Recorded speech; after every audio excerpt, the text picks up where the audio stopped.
Hey, you look at the calendar, you look at the day, it's Monday, and you know what that means. It would help you if I turn on that. Take it off mute? Oh, I'm off mute. This means this is awesome because now we're all ready to go. It's Monday night.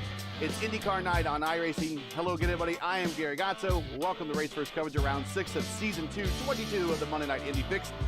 And we're coming to you from the Oval at Twin Ring Motegi. Yes. Joining me tonight for expert analysis of booth, as always, my sidekick, best pal, as wingman, my Robin, whatever you want to call him. He is from the NHR eSports team in the Lionheart IndyCar Series, Stephen Larkamp. Stephen, if there's one track where the arrow push is the great equalizer, it's Motegi. How critical is clean air and getting your car to rotate to turns 3 and 4 here? In a word, absolutely critical. Motegi is one of those rare mile-and-a-half ovals where you certainly have to drive it a lot more than you would on other courses. You, of course, talk about like the big ovals like Charlotte Motor Speedway, Texas Motor Speedway, and the like, even though Texas has, of course, gone through a renovation that I dare not talk about. But Motegi has, from day one, been a track that has two very different ends of the speedway, much like Darlington is, where the wide corner is turns 1 and 2, and the narrow one is 3 and 4. But of course, it's a lot flatter than Darlington is, and because of that lack of banking, that's the critical factor that's going to lead to a lot of aero push and a lot of reliability on mechanical grip. These guys are going to be fighting these cars all night. And tonight here in Japan, it's going to be quite a battle against themselves as much as it is against the other drivers. Well, we got a couple track records set here because kart and the IRL IndyCar Series both did come here in the early 2000s. And the last race here was 2011, right about the time of the tsunami and earthquake, and that last race was actually on the road course. But the kart record was set here in 1999, so it's been a while. By 2003, Indy 500 winner Jill DeFerrin with a speed of just over 219 miles per hour. That still stands as a track record today. The IRL IndyCar track record was set in 2004 by four-time Indy 500 winner Helio Castroneves with a, well, there's a big difference in speed here. 205.762 miles per hour. So 14 miles per hour, give or take, between the kart car and the IRL car. And as you see tonight, provisionally on the pole, Franzoni with the 203.436. So these IR18s are not even close to what the old crap boxes, as we like to call them sometimes, those older IRL cars back in the mid-aughts to the early 2010s could turn around here. The career wins leader here are, we have Adrian Fernandez, who had 2 with kart. He actually had the first 2 wins here in competition, while Castroneves, Scott Dixon, and Lionheart himself, Dan Weldon, each have 2 in IRL IndyCar competition. Dixon is the only one who has a win on the oval and on the road course. Twin Ring Motegi, it's always often hard to say, is arguably also the site of one of auto racing's most popular mainstream victories in 2008 when Danica Patrick took her one and only IndyCar win here, making her the only woman in the 100-year history of organized IndyCar racing to make it into victory lane.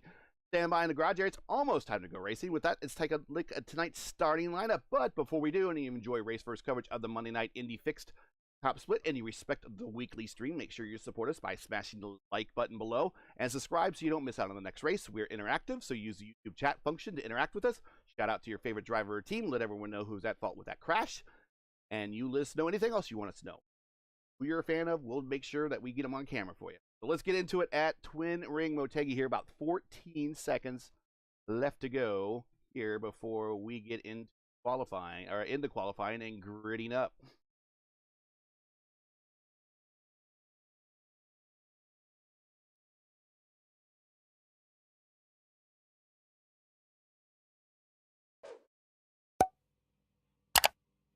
Have reached that time. Let's go ahead and get tonight's starting lineup read here as soon as we start getting some folks here gridding up so we can put some people on camera for you. Here we go. Everyone a bit.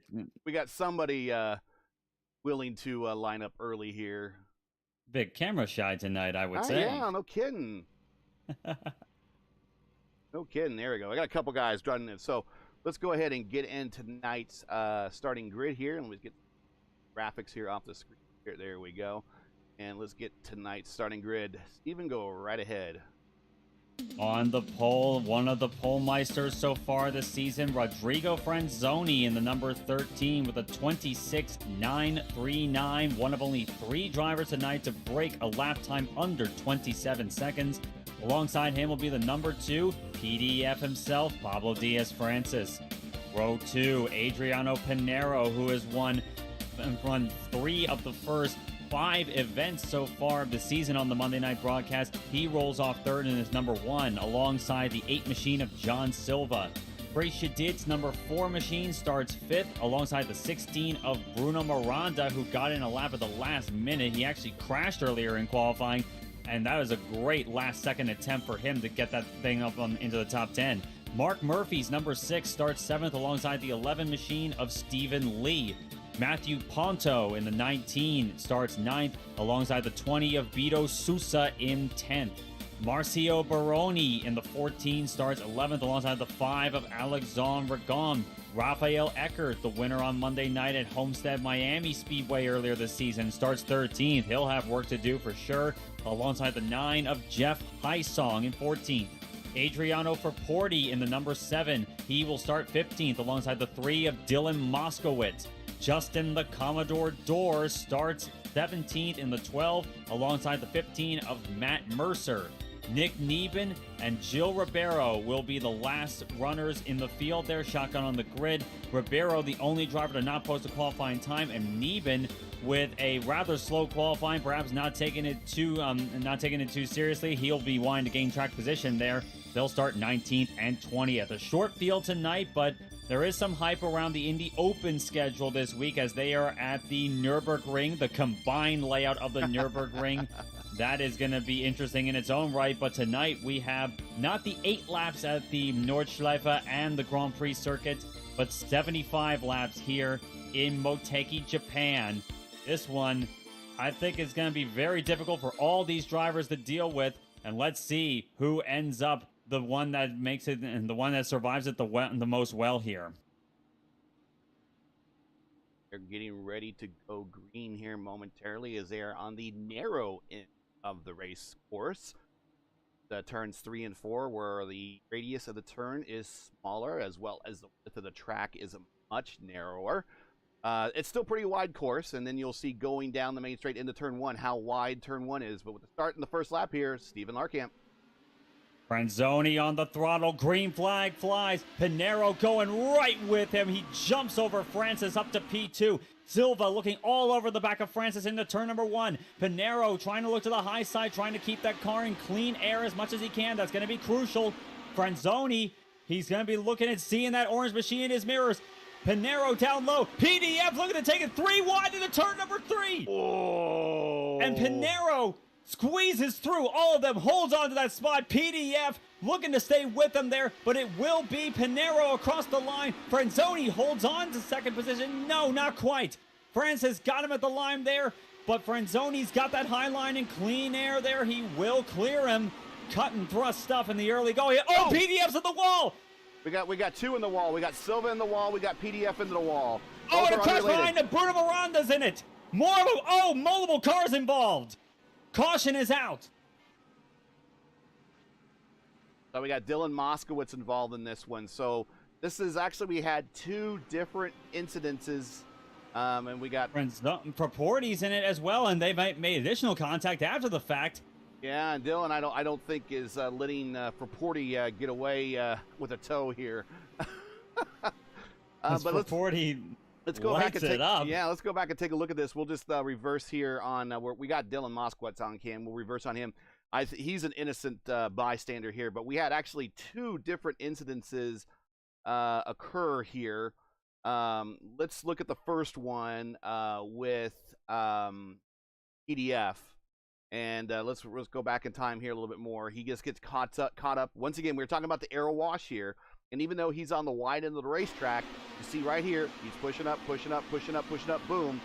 Should have rolled out of it. Now he's taken out in the aero push, and then he's kind of wounded on the bottom here. Now, there's a whole other wreck going on behind him, and that he is not necessarily responsible for. He is skidding the pit road here pretty responsibly. It's what happened kind of behind him here, and it kind of starts with Bruno Miranda coming off of turn 2. So let's go back in time a little bit more. Let's pick up Bruno Miranda in a different camera angle. Let's see. Yeah, this is a pretty good one right here. So Murphy makes light contact with Miranda. Miranda's clearly damaged, and he's trying to limp it, doesn't realize it, and he collects quite a few machines there. And unfortunately, the checkup from the resulting incident, that led to the incident with Moskowitz. Yeah, that's... so we had about 6 cars involved in about 2 separate incidences. And that's a shame, because that took out Ragon and Eckert, Raporti, Miranda, Moskowitz, Neben, Francis. They were all involved in this wreck. Actually, Neben might not have. He actually, I think, might have gotten through with it. We see Ribeiro, Mercer, and Neben actually did stop on pit road to get topped off and maybe some new tires. So that they're playing the strategy game now, as we look like we only have really 14 cars left in this deal to get us to the end of the 75. Already a good chunk of this field is done. Sad to see that so early on. It was only lap number 2, but Miranda, Moskowitz, and Fraporti are very definitely out of the running. I think a few of them tried to limp around for another lap to maybe get an extra lap underneath them for extra track position, but I see Rafael Eckert, Alexandre Ragon is on pit road as well. So a few runners there, and for one particular heavy hitter, PDF, he's actually still running, by the way. He definitely has damaged front suspension, but he's been trying to mitigate that. He's back out onto the track, and he is still on the lead lap. So he's definitely going to be in salvage mode tonight for whatever points he can get out of this race. But I think more than anything else, he's just going to be waiting until the next one goes live. But so very hard luck there. And he's actually been quite vocal in the chat, complaining about the aero push.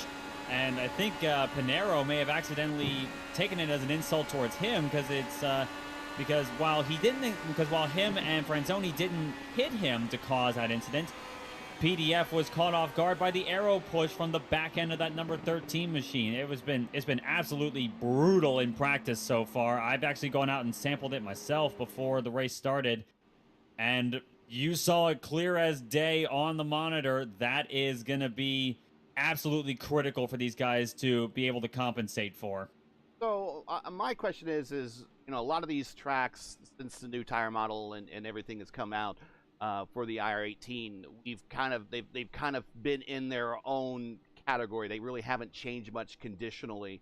That really shouldn't have caught PDF out, being how experienced he is with the oval tracks and iRacing in general. We knew going in that the aero push would be really bad, and we're getting ready to go green. But your thoughts on the aero push really surprising somebody of his caliber? Aero makes the jump, and there's actually a battle on for third place. John Silva and Trey Shadid.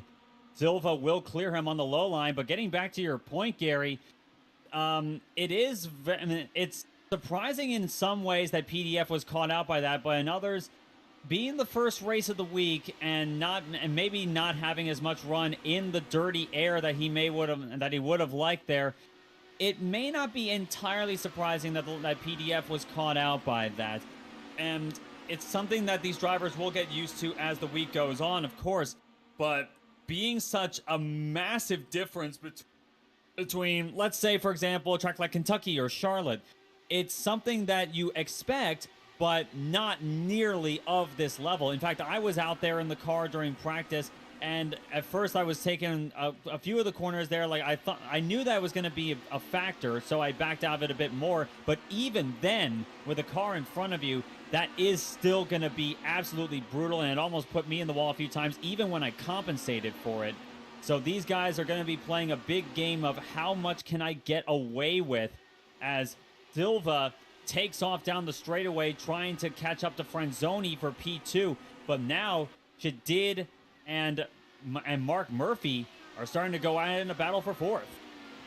Watch me entering 1. See how wide 1 is. 1 and 2 are really wide. Yeah, multiple lanes through there. Shouldn't get caught up too much with the aero push through 1 and 2, but 1 and 2, but it can come out and bite you. Wide exit off of turns 1 and 2, and then the track really narrows down at this point to the point where you might even have to use the brakes a little bit. Caution back out. Oh, caution out again, and to see who that is. Oh, it is Alexandre Regon. Alexander. I see Regon around, and another car actually. I think I saw another car involved somewhere. No, I did not. It was just a single car incident involving Alexandre Regon. He caught the apron in the middle of 1 and 2, and that sends him around for a ride. Yep, let's get a better view here. There is just enough of that white line. There it is. And as we like to say, apron bad. Apron very, very bad here at Twin Ring Motegi, and especially since it is so easy to catch it in 1 and 2, especially. It is apron still bad, but you can't, but some people may just, and I think in Regon's case, of course, Regon, a very experienced racer himself, he knew very well that would be the case, but it's just caught up to him, and again, so easy to do with how little banking there is in 1 and 2 to keep you planted. Got 2 caution sessions already in the first 10 laps. First session took out the better part of 5 cars in 2 separate incidents. One was when Randy hit the wall, and then Francis hit the wall, but he is still going. He is back at 15th, still in a lead lap, actually pitting this time by. Looking like he's probably going to top off the tank and then try to go as long as possible, maybe catch another caution while he is, while the pit cycles and the fuel cycles are kind of overlapping, but him hitting his stall on pit road to get a top off. Not even going up on jacks right there. They're just going to top off the tank. Maybe even try to repair some additional, maybe has some optionals that haven't been as of yet. So maybe this particular caution is playing into his advantage by being able to get those optionals taken care of, not under green flag. And getting to the point on pit strategies for a one-stop race, we're expecting around laps 25 to 30 perhaps would be the starting of that. These guys can, the fuel consumption here is probably a bit worse than it would be at other mile-and-a-half tracks that we've seen before. So it will be a little bit longer before they'd be willing to come in and top it off for a one-stop race, which would still likely be the preferred strategy given how long the pit road delta is and how slow the pit speed limit here can be. So these guys at the front are definitely going to be wanting track position, and that is going to be the big factor here. What track position are you going to come out in on that pit stop cycle? Right now, Adriano Pinero, he is enjoying the best seat in the house right now. But of course, with as big a draft as you can get on the straightaways and keeping yourself out of the draft in 1 and 2, Franzoni, he is going to be a threat for quite a while, I would think. You know, one thing we were talking about, and you were talking about fuel consumption early, just in that bit you had, but earlier on, we were talking about fuel consumption. This is one of the few tracks I was talking about to you in the pre-show that you can actually really lean the car down a lot on fuel and still be able to maintain pace with the leaders by not losing large chunk of time and keep the people behind you at bay, mainly due to how bad the aero push is around here. But you could relatively stay at pace with the leaders here, roughly on engine map 5, which is the lowest engine map setting besides 8, which is what your caution setting is. But you could actually do a pretty well around here with engine map 5, all things considered. Mainly has to do with a lot of how slow you have to get in turns 3 and 4. Exactly, and a lot of people would reasonably argue Twin Ring Motegi to be a driver's track. It can also be a major boom for people that love to save that little bit of fuel. Running in map 5, of course, as you said, the lowest setting we run on under green flag conditions. And again, like you've said, the way this track is, there a lot, like if the setup would allow for running flat out in 1 and 2 in the draft, that may well be less of a concern there, especially since you are going to be the guy putting that big ram through the clean air that the guys have to deal with. So running in map 5 is going to be a possibility for some of these guys, I would wager, to maybe stretch that fuel mileage out a little bit more and still not lose track position. The big question mark there is when the pit stop does happen, you are likely going to be putting it back up in map 1 to try and get the jump over everyone else around you. So that's going to be the interesting game these guys are going to have to play fuel strategy wise if they do go down that route. And we'll see which route they go under as we're getting ready to go back to green, starting lap number 14. In a bird's eye view of the Twin Ring Motegi campus, see the road course there on the infield actually goes underneath the track here. Last IndyCar race here, 2011, was on the road course. Ready to go back to green. You're at Twin Motegi. Pinero once again on the throttle. Green flag flying.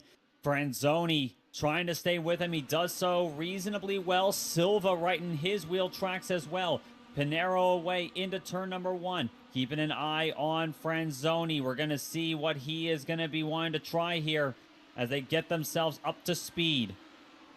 The aero push may not be quite as bad right now on this lap, but it will certainly be on the next one as we get fully up to speed. Pinero leads the way as everyone getting themselves into order quite quickly here.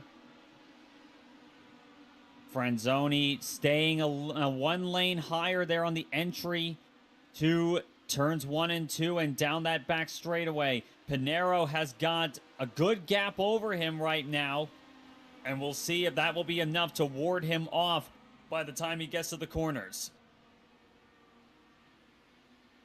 Now we're getting a bit of equal distances now between a lot of the leaders. Out 5/10, separating a lot of people. Big battle back here for P5. Let's take a look at that with Trey Shadid and even Lee right there. They're side by sides going through turns 1 and 2.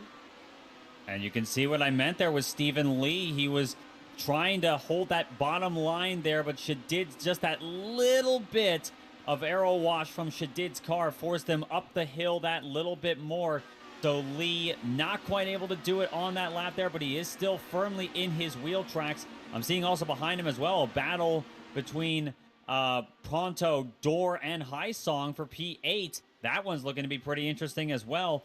But this battle right here between Lee and Shadid, Lee kind of tapering off right there. He's going to be running right in his wheel tracks. Maybe try to save that little bit of fuel as we mentioned.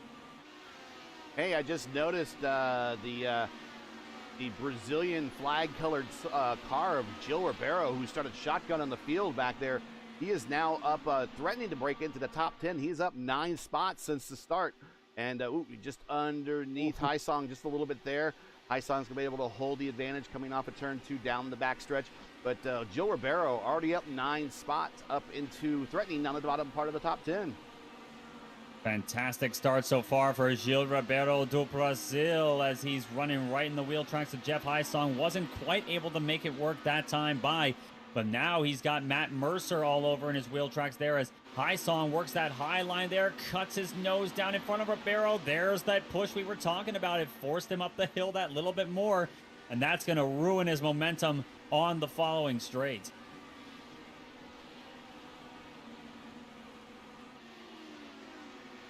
I'm seeing for Porty down on the apron, trying to limp it back to pit road there for Porty, already 9 laps down, but Ribeiro gets that run once more there. He had clean air in 3. He's looking to the low side in 1 and 2 on High Song. This is the way you get the pass done. You start working it a few corners earlier. You just have to be, you have to play a game of cat and mouse with these guys. And Ribeiro trying to make that low side work there. High Song can get the run on the top line. Let's see. Yes, he does. High Song holds on to position number 10. Not sure who it was about a lap before. It might have been, not sure who it was. Maybe Eckert, right there in that red, white, and blue car. Got really high off of turns 3 and 4, and thought maybe we would see him smack that turn 4 wall. which is a common trouble spot a lot, because that's where a lot of people dial in. When they dial in too much of the weight jacker, that's tend to where they're going to they'll actually not really hit the wall, but what happens is they'll just come under, the back end will get loose under acceleration coming off the corner, and that's often where we'll see a lot of cars like spin to the inside, hit that inside wall, and then ricochet back up onto the racetrack and collect another handful of cars. So something to watch off of turn 4, and currently watching Eckert as he is a couple laps down on the field right now, only 1 lap down on the field actually, but trying to make his way after a rough start. And that's all the more so because turns 3 and 4 here at Motegi are one of the few corners on the ovals in IndyCar competition where the drivers, shock horror, actually have to brake for the corner. It's so rare to see. And that's not even when you're running in the draft. That's under normal circumstances. I've had to look at, of course, I had to do it when under braking during practice. But looking at Pinero right now, as he sets off down that back straightaway towards turn number 3, he's touching 211, maybe even 212 miles an hour, gets on the brakes, and has to get it down to around 170 miles an hour for the corner. You don't just do that by lifting off the throttle. You actually have to be on that center pedal or left pedal if you don't run a clutch pedal on your setup. So, so as we said before, that's why Motegi has that reputation as a driver's track, because you actually have to brake for it like you would on a road course. You actually see the markers on the fence telling you how close your braking zones are before you get the corner. You hear a little bit, grab a couple of gears as he gets to the middle of the corner. Now he's upshifting as he's coming down the front straight. Pretty much from the exit of corner 4 all the way around back to the entrance of turn 3, you were on the power pretty much the entire time. Exactly. It's quite fascinating how much of a difference this track is compared to so many others. It leads to quite a challenging environment that a lot of these guys, especially the newcomers, would not anticipate. These guys, of course, know the trade very, very well. And right now, the likes of Pinero and Franzoni only about 0.8 of a second off Pinero right now. It's a 2.3 second lead between Pinero and third place John Silva. Those two have opened up a little class for themselves. We're watching Pinero right now on the roll cage. There you see he goes down the third gear, actually. Gets down to the white line. Now under acceleration. Third, fourth gear. Fifth gear about the start-finish line there. There he goes. And he's going to be in fifth gear all the way around unless he gets to the draft, and he'll hit 6. Big bump coming up right there. Right on the exit of 1 going into 2. Down the back straight. Still under acceleration, 100% power. And then you hear him lift, brake, third gear, down to the white line. Very, very busy hands on 1 lap here. Very, very busy hands indeed. And for someone, and for a road course lover like myself, it's certainly a joy at times to drive. But of course, when you're racing around other guys, it can be both your angel and your devil, it would seem. As now Pinero's opened up a 1.3 second gap. He was about half a second faster than Franzoni on that last lap. Pinero in easily the best position he could possibly have as we're opening the pit stop window right about now for the leaders. Knowing Pablo Diaz-Francis on pit road, he might be retired. His car he there. Has. He's actually disconnected. Disconnected, so he is done. So now we have the 20 cars that started. We have 18 still running. We have 14 on the lap. Everyone else is at least a lap down. And the gaps are definitely opening up between a lot of these guys. Pinero 1.2 seconds, so that gap is stabilized for that little while there. But now Pinero is 5 seconds ahead of John Silva, who has his mirrors full of Mark Murphy. Yeah, we're watching that battle right here. It's about the closest battle on the racetrack at the moment. 0.2 separating these two going into turns 3 and 4. And Silva kind of has the clean air all to himself the way Pinero has. The gap is just that much larger. And Murphy has a great run coming off of turn number 4. Has a little look into the high side there, staying out of the draft there. Nah, actually, he is staying in the slipstream right now of John Silva. I think he had to back off a little bit there, but now he's staying right with him. Let's see where everyone goes there. Silva, they're both running the lower line there. Murphy maybe not quite going to have the run there. He is going to have a bit of a run there, but not quite enough for him to force the issue into 1 and 2 this time. But this, as you said, the battle for the final step on the podium, one of the closest on the racetrack, and I actually saw some smoke there in 1 and 2. Oh, Silva almost into the wall on exit, and he had to roll out of it. That's going to give Murphy a run on the outside going into turns 3 and 4.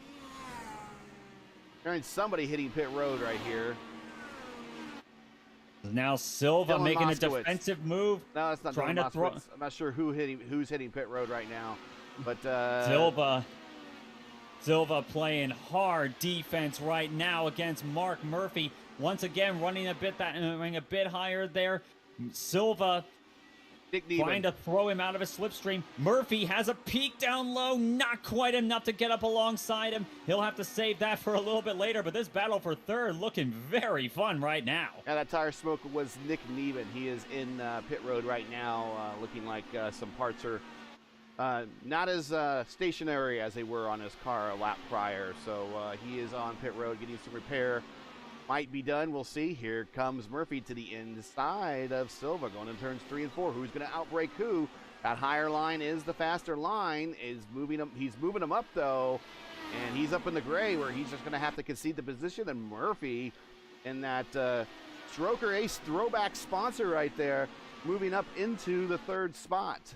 Now he needs to set sail for Pinero and Franzoni, who have worked their way through a pretty commanding lead over this two. They've been battling over the last 5 to 10 laps or so.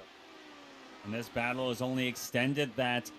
Well, once again, that battle between Pinero and Franzoni is stabilized at around 1.3 seconds. It's now 7 seconds between Murphy and Pinero. And now Silva coming under pressure from Trey Shadid for P4. Shadid looking to the low side this time. Silva having to concede that one as well. I think Silva may have just burned off his tires a little bit more, and he's struggling now with that dirty air once again. I don't think that this has been a situation he's enjoying too much right now. Yeah, maybe you want to think about getting to that stop earlier rather than later. We are halfway home in this Monday night top split right here. We're at Twin Ring Motegi. Next week, the series moves off to another track just as hard, the Milwaukee Mile. But we got a little bit more wide open spaces here in turns 1 and 2. And turns 3 and 4, not as fast as turns 1 and 2 at this point. This is kind of people kind of look from the air. They'll look at this track and say, "Oh, it's like Gateway or it's like Darlington." But once you see these guys race here, you can really tell that the similarities stop with those other two courses based upon the shape and shape only. Certainly true. And right now, Silva and Stephen Lee battling it out for position number 5. Lee has the better of him coming off of turn number 2. Yes, he does. He clears him right there. Silva wanting to work that top side here. Oh, door almost up into the wall on the corner and to enter to turn 3 and 4. Brings it back down, but he's going to lose some big time track position to Beto Sousa. So I think he was going to try to take that high line to turns 3 and 4, and it just didn't stick for him. Kept it out of the wall. He's still going, and he's probably looking for that pit stop here soon, too. Very close call there as now Beto Sousa looking to the outside of Silva. Silva has got to have his tires absolutely roasted right now. He has got to be begging and pleading. Like, I think he wants to bring that car onto pit road pretty soon. I would certainly want to in his position. And now the Commodore Justin Dorr is all over the back of him. He's going to be looking to the high side now in 1 and 2. Yeah, he's gonna make it and look now easy. He's just going to zoom right by him around the high side. I'm wondering if maybe Silva might have hit that wall when we saw him make that bad exit off of 2. And Murphy got the run on him and passed him. He might be sporting some damage. Let's take a look here on the roll cage to see if his wheel's at a weird, wheel's at a weird angle. Oh, and he hits the wall right there and going down the front straight. Look at that wheel. Tell me if that's not at a weird angle. Now you could dial that in. This is one of the changes you can make on a car that Fixed allows you to do is change the offset. But he is really offset a lot to the right. Yeah, that's something he's got to be struggling with as Ponto looks way down to the low side there. Silva on a massive struggle bus right now. He can try and compensate for that with the weight jacker and the anti-roll bars all he wants, but that's still a wounded horse right there. That's a wounded race car he's going to be dealing with. And now Gil Ribeiro, the next one to take advantage of the wounded car right now. He looks to the high side now, and Silva, from running in the top 5 firmly, he's got to be pleading for this race to be over right now. Not just this stint, but I think the race right now. Silva has got a wounded car, I would think. I would say if he's able to make it another 6 more laps to get to 50, that they are good to go to stop and get to the end there. That maybe how close are they? They can get to the end here if they pit right now. They're in the window, right?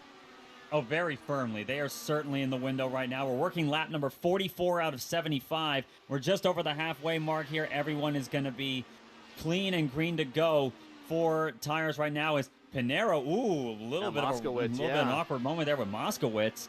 As Pinero trying to get the draft off of Moskowitz there, and realize that either Moskowitz was leading off the fuel or he was just gaining on him a lot more than he thought he was, and he had to pull out a lot quicker than he anticipated. Had to make a kind of a knee-jerk reaction there, but he's around him, and now right now is by himself. Looking at the top speeds, the purple lap is Pinero right at a 200 mile per hour lap.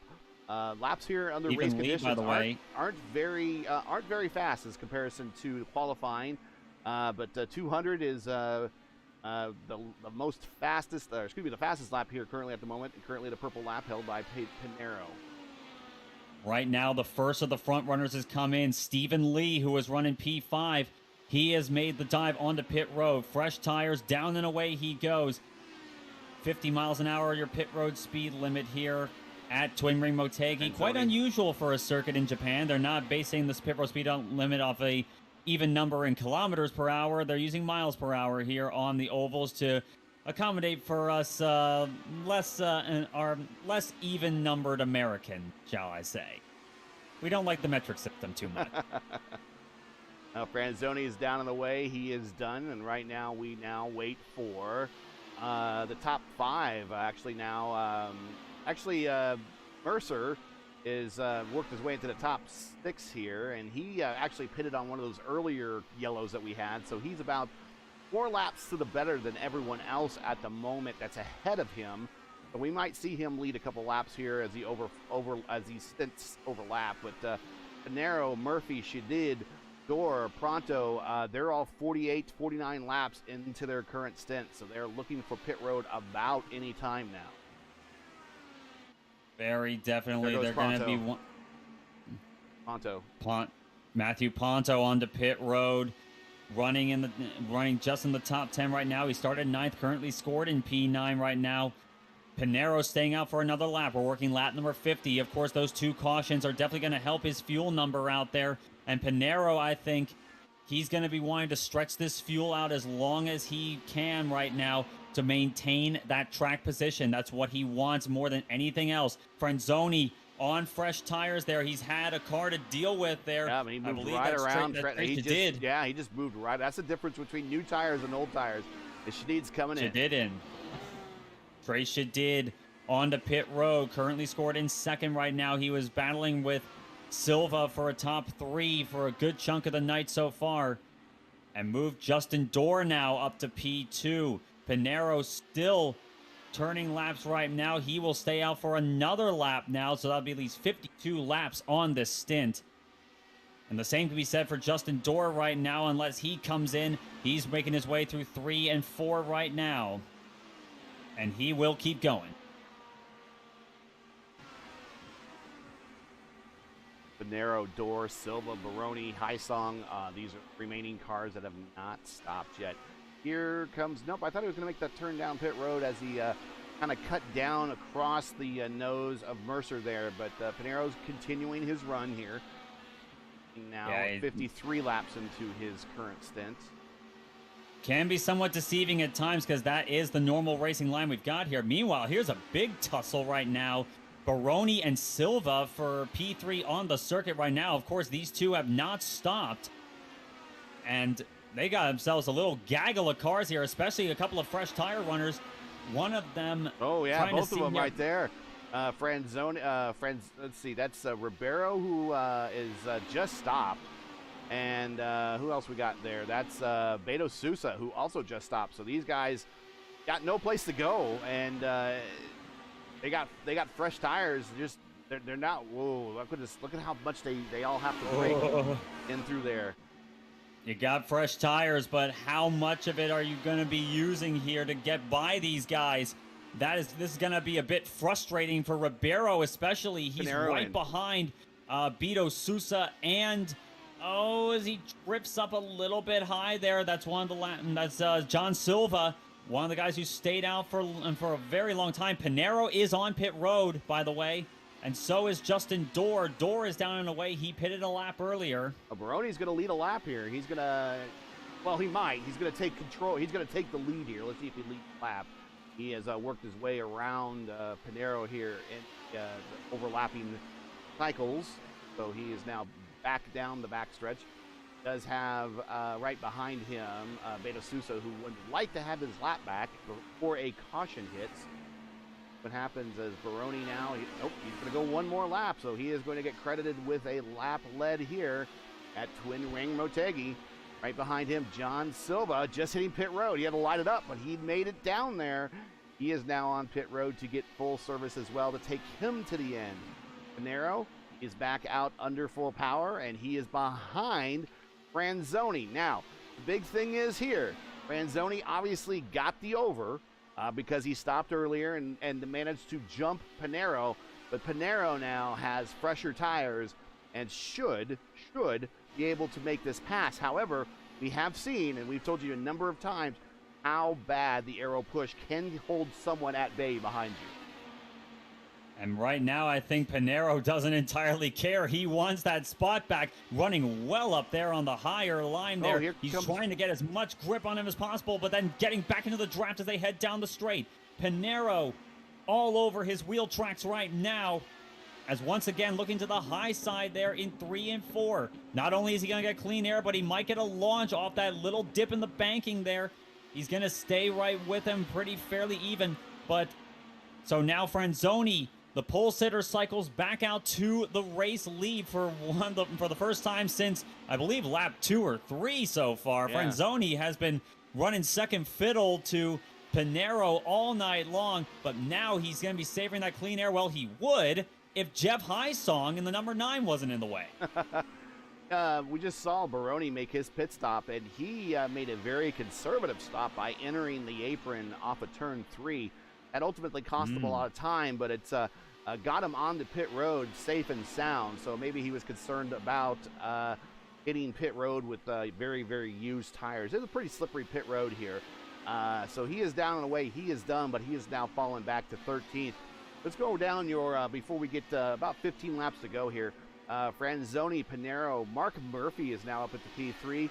As we saw a little while ago, Stephen Lee will be challenging him real soon in P4. Trace Shadid is at P5. The Commodore has made it its way up to P6. Beto Sousa is in P7. Joe Ribeiro, he is now well within the top 10. He is P8. Honto, P9, and Matthew Mercer in P10. That rounds out your top 10 right now. Top 11 are on the lead lap. Last car on the lead lap is Highsong. Pinero has done it. He's actually gotten himself back by Franzoni, but Franzoni was actually drafting a little bit off of Jeff Highsong in front of him. Pinero will clear him, but Franzoni is not going to give this one up easily. Let's see.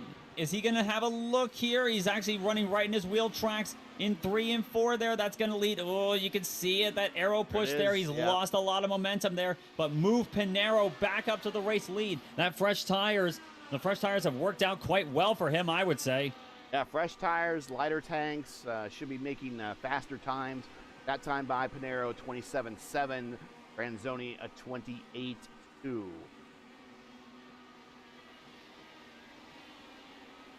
Pinero now having the issue of Jeff Highsong in P11 to deal with draft-wise. Yes, it'll help him on the straights, but as we said, as we keep on seeing all night tonight, that aero push is going to be a bit of a worry right now for Pinero. He's got to compensate for that. It's not going to be clean sailing right now.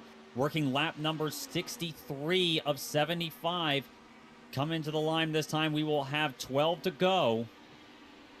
So 12 more laps of considering Jeff Hysong right now, but Pinero has opened up the gap big time over Franzoni. That fresh tire advantage seems to be helping him quite a bit.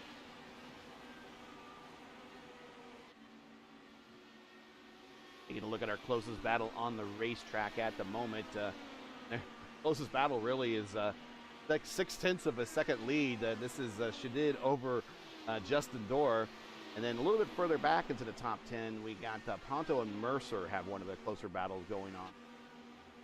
About 0.5 of a second. So not a lot of close battles as we can bring you, but there's still some battling going on out there on the racetrack at the moment.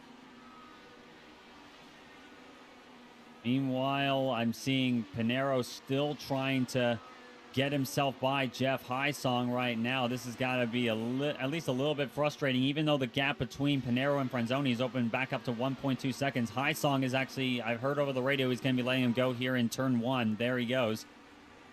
So Pinero now has the clean air to work with. But looking back at this, looking back at the battle between Shadid and Dorr to get into the top 5 right now. And Dorr last time by, ooh, that was actually running way up high there in the middle of the corner. Dorr is trying everything he can to try and claw his way back up to Trey Shadid, but he has got a lot of understeer to work with there. I'd be running a bit of a higher line there, Justin. I think that could be to your benefit. But once again, I keep on iterating this point with the IndyCars. The game of find the clean air, it takes on a whole new dimension here at Twin Ring Motegi. It sure does. Less than 10 laps remaining here. At the racetrack, they built on the top of a mountain, basically. This whole area, this region of Japan has a number of large test tracks.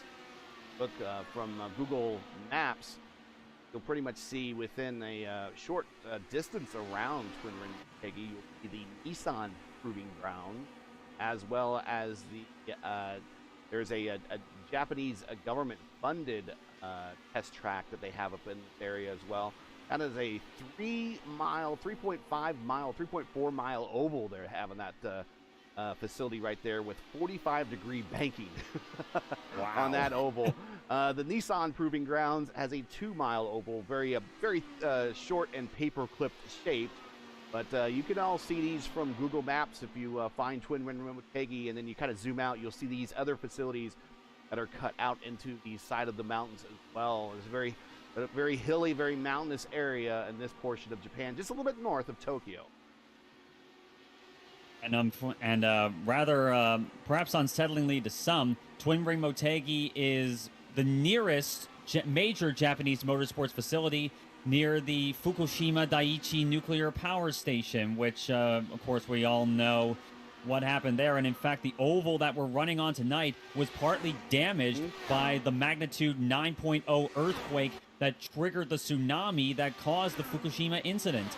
Unfortunately, that means that this track will probably not see major competition anytime soon. Of course, they still use the road course here for Super Formula and Super GT competition here in Japan. But part of me, having learned just today, actually, we were just talking about that. That's actually the first time I knew about the test tracks around Motegi. What I wouldn't give to see a race of any description on that 3.4 mile, 45-degree banked test track. That's the Japanese government facility that they have there. Yeah. What I wouldn't give to see something like that, that would be quite an interesting show, I would think, especially if a track like iRacing Superspeedway we have here on the iRacing service is any indicator. Yeah, for sure. The interesting thing about the earthquake for me, I was actually traveling during that portion of my career at the time. I work in IT, and we had an office in Bangalore, India, and then they sent me to Shenzhen, China. We had an office there, and the day that we flew from Bangalore to from Bangalore to Shenzhen was the day of the earthquake. So when I landed in Shenzhen and we got to the office, they had the TV on there, and you could see the breaking news video of that big wave cutting across the the farm fields there, and I'm like, is this a movie? And they're like, no, this is live TV, and I couldn't believe what I was watching at the time. And then the interesting thing was is that it took me a better part of a day to get a text message back home to tell everyone I was okay, because everyone here in America thinks that China's right next to Japan, which is really not the case. But everyone, did I feel it? No, didn't feel it at all. But it did impact my communications for a while. We got 2 laps to go here at the Twin Ring Motegi. Actually, 1 lap to go, and we're watching Pinero kind of sailing high a little bit on Eckert there. Probably got a little overzealous. Might want to settle down, just kind of ride this one home. We've been talking about earthquakes all night there, but here's an earth-shattering revelation. Adriano Pinero puts in the magnitude 9.0 performance. He brings it across the line. Win number 3 out of 6 on the Monday night top split broadcast for Adriano Pinero. An absolute clinic, and that is how you win a race at Motegi. Watching the remainder of the top 10. Bill Ribeiro up 12 spots. He's a big gainer right here. Ponto coming in at 9th. Here's Mercer at 10th. So 10 cars finished on the lead lap, and that is it right there. Your top 10 finished on the lead lap. And actually for a race that kind of started off with a fourth of the field kind of taken out in the first couple of laps, it was pretty entertaining there toward the end. Surprisingly so. Very often when you get a big wreck early on, there's not as many cars to talk about, but we certainly had a lot to talk about tonight as Pinero turning a few donuts and celebrating his victory at Motegi. A beautiful conclusion to the international leg of the season so far. We had Monza last week in Italy. Now we move over to Japan, and it's Pinero back on top. Take a look at tonight's final results from the Monday night in fixed top split from Motegi. Here we see Pinero laying down some rubber there on the main straight here at the Oval facility. Is your winner, Rodrigo Franzoni. Started from the pole, finished second, made a battle of it late. Just a difference and really pit schedule. Ultimately, we decided this one. Mark Murphy, a very consistent, very quiet, but a very strong third place bottom step podium finish here for the American. Stephen Lee, P4, Trace Shadid, P5, Justin Dorr, P6, Beto Sousa, P7, Joe Ribeiro, like we said, as your biggest gainer of the day. He is up 12 spots. Dorr, we should not discount his gain. He was up 11, but Ribeiro up 12. He is finishing P8. P9, Ponto. P10, Mercer. Remainder of your top 15, Heisong, Baroni, Eckert, Bergon, and Moskowitz, all involved in those early incidents. Silva, Neben, Francis, Fraporti, and Miranda round out the top 20. Only 20 cars took the flag here at Twin Ring Motegi.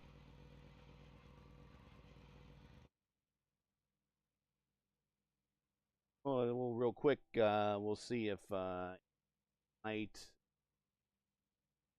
in See Mark Murphy in the interview room. all right. He will get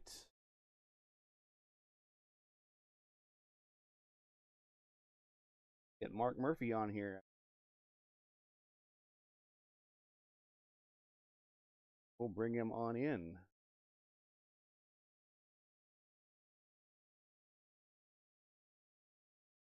Bring him on in. Hey, Mark, thanks for joining the interview room here and being part of tonight's broadcast. Great run for you in the Stroker Ace sponsored Chicken Pit car. P3, a very consistent but strong run. What's it like about Motegi that kind of brings out the best in you? Yeah, man, it's a lot of fun. It reminds me of a big Gateway or a smooth Darlington, which both of those tracks I really enjoy. So it was a lot of fun coming here. I had this one circled for a few weeks and paid off. Trace Shadid, my teammate, and I practiced a lot, and that paid off for us tonight. Yeah, both of you guys top 5 finishes there. So we had team points. It'll be a great team day for you guys.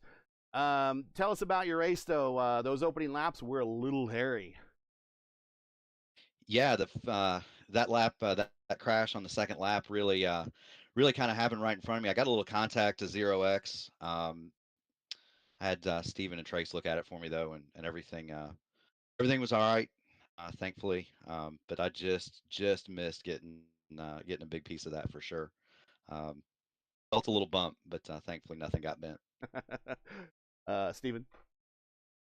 Yeah, and of course Motegi, you seem to have done very well and well here before, and you of course were looking forward to this. How would you describe how the car felt in traffic there? And you made some moves later on in the stint, and that was that could be something that could be rather tricky here, especially with the aero push to consider, as we saw quite a few guys getting caught out by that, but also just the nature of the circuit as a whole. So, what was the what was the actual car feeling like to you throughout this run, and how'd you go about? How'd you think you would go about making passes? Yeah, so if you were following directly behind somebody at corner entry, you were going to lose the nose. So it was all about keeping clean air through the middle of the corner, and then trying to drive off and get speed off. You could set up a lot of passes if you got off a turn two clean and got some momentum. You could set up a lot of passes getting down the inside into three, um, and then in three and four the same thing, just kind of keeping clean air on your nose, and letting the car settle down in the middle of the corner and driving it off. That was key. I noticed John Silva. He was running pretty hard in front of me there, but it seemed like he used up his stuff trying to drive too hard in. He must have burned off the fronts or something like that. But it was just all about keeping clean air on the front wing and really letting the car settle down in the middle of the corner so you could drive it off.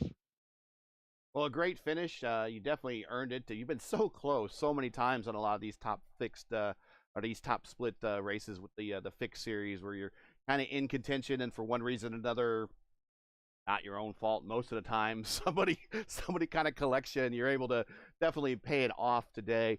So while we got you here, like I said, you definitely earned your spot. So feel free to take all the time you need and shout out to anybody you like to because definitely earned it. Yeah, so I'd like to say hi to my parents. They're watching back home in Evansville, Indiana. So hi, mom and dad. I'd like to thank Trace. He works real hard at this too, and being able to swap notes with somebody is tremendous. I'd like to thank Black Magic Designs for the paint scheme, obviously. Um, they're absolutely terrific, and I'd like to thank you guys. You guys do a tremendous job in broadcasting these races. It's a really neat deal. Y'all should be really proud. Well, you should be proud as well, and a great finish. Thank you very much for joining us, a part of tonight's broadcast, coming to the interview room and everything. Great finish for you. Next week, Milwaukee. How's your outlook for Milwaukee looking like so far? Well, my outlook for Milwaukee is I'm not going to be there. My wife and I are taking a long-awaited Caribbean cruise. Okay, So okay, I'll be that's watching, but uh, it'll be on a boat in the middle of the Caribbean. don't watch. Just wait till you get back. Just make sure all your time is focused in on her. We can definitely wait until you get back. But man, I'm so jealous. I'm on one of those before, and I need to go on another one myself. So bon voyage. Have a great trip, and maybe we'll see you here in a couple weeks after Milwaukee and one of the other upcoming races. But congratulations, P3, and he's going on a boat, folks. So we'll see him in a couple weeks. Yeah, thanks, Gary. Thanks, Steven. Y'all have a good night. You too. Later, bud. All right. Well, there you go. That's the only person that we had join us in the interview room. So, I think we get to the wrap up portion of the broadcast because we do have yet another Lionheart night tonight for me. Hopefully, my night ends like it did for Panero, Franzoni, or Murphy, and not what happened to Francis, Forty, or Miranda, because Certainly I not. need some good luck on that side of the fence. But as we mentioned, the next week is the Milwaukee Mile, and I know you've run countless laps there. It is one of the oldest racetracks in America. We don't currently go back there. They're talking about maybe IndyCar is going back there at some point. I know the facility has a great deal of work it needs to put into it. It has one of the most unique and most dangerous pit-in roads on all of racing, any type of oval or road course for that matter. What should we expect going in? Just give us a preview of the Milwaukee Mile there on the state fairgrounds there in Wisconsin. Well, like Motegi, Milwaukee is, of course, a driver's track for everyone involved. It is, it's certainly going to be, aero push may not be the biggest concern there, but front end bite will certainly be so. Passing opportunities are going to be about as good, I would think, if not better. You're going to be able, if you're able to get the run in the corner, you're certainly going to be able to make passes work. Milwaukee brings out really good drivers going up to the top, and it's why it's stuck around as long as it has. It's actually older than Indianapolis when it comes to just overall operations. Mm-hmm. And while it may not have been purpose-built for auto racing, it was originally built for horse racing back in the day. Yeah. But it certainly found a home in the hearts of every IndyCar driver out there. It's tricky, it's fun, it's got its little quirks of over 100 years of use. And that history, I think, as well, is another factor in why a lot of drivers enjoy going up to the Wisconsin State Fairgrounds. And I'm going to have a fun time there as well. All right, so I think that's going to do it here. We'll get everyone on their way to give the rest of their evenings back. How was the weather for you in your neck of the woods? It's kind of cold here. We got snow, actually, 18th of April, and I think they are going to have practice at the speedway here. So that'll be interesting as the IndyCar schedule is starting to kick into full gear. But we hope everyone is warm and doing well in their neck of the woods, as we got a little snow here in Indianapolis, and going to have IndyCar practice maybe in the cold on Wednesday. We'll see. I don't know if I want to go out there in the cold. We know what that track's like there, but let's get on out of here and give everyone back their Monday night. I will say in many ways I'm jealous about the snow because it is pouring rain where I'm at right here in Philadelphia. So at least what you got is decidedly better to look at. So that's it for tonight. Once again, your podium from Motegi is Adriano Pinheiro. Yet another win. Franzoni, P2 after starting for the pole. And Mark Murphy. Great finish there in P3. Join Steven and myself again next week for race first coverage of round 7 of the Monday Night Indy Fix Top Split of Season 222, coming from the fairground, the Wisconsin State Fairgrounds, where it's home of the Milwaukee Mile. Coverage begins at 8:15 Eastern Time. It's 8:15 p.m. Eastern on YouTube at youtube.com/racefirst.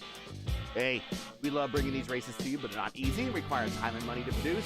Because of your generosity and donations, we have been able to bring you commercial-free coverage of the last 2 Fixed Indy seasons. If you share our passion for the sport of IndyCar and enjoyed our coverage of the Monday Night Indy Fix Top Split, please take time to visit our GoFundMe page. The link is in the description, and donate to our Season 222 Monday Night Indy Fix Top Split broadcast fund.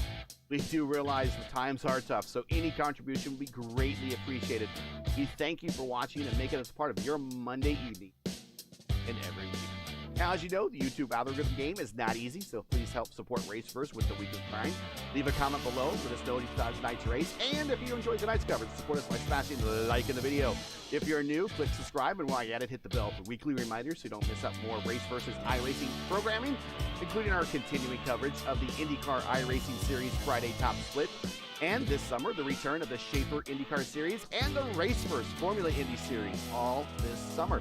Keep your browser set here for the most in-depth IndyCar knowledge and all of iRacing. Race First, we know what Indy means. For business inquiries and to learn more about Race First and what we do, visit racefirst.com or follow us on Twitter. There's all of our Twitter addresses on the bottom of the screen. You can follow me at Gary Gatto. You can follow Steven right there at RacerVoiceDBX. All of our addresses right there. Feel free to follow us. So, for Steven Larkamp, everyone at Race First, I'm Gary Gatto saying to all good night. Thank you for watching, and to all of our men and women serving in the military and as first responders, Godspeed, God bless, and come on safe. Thanks again. Catch us next week at Milwaukee for the next race of the Monday Night Indy Fix Top Split. Good night.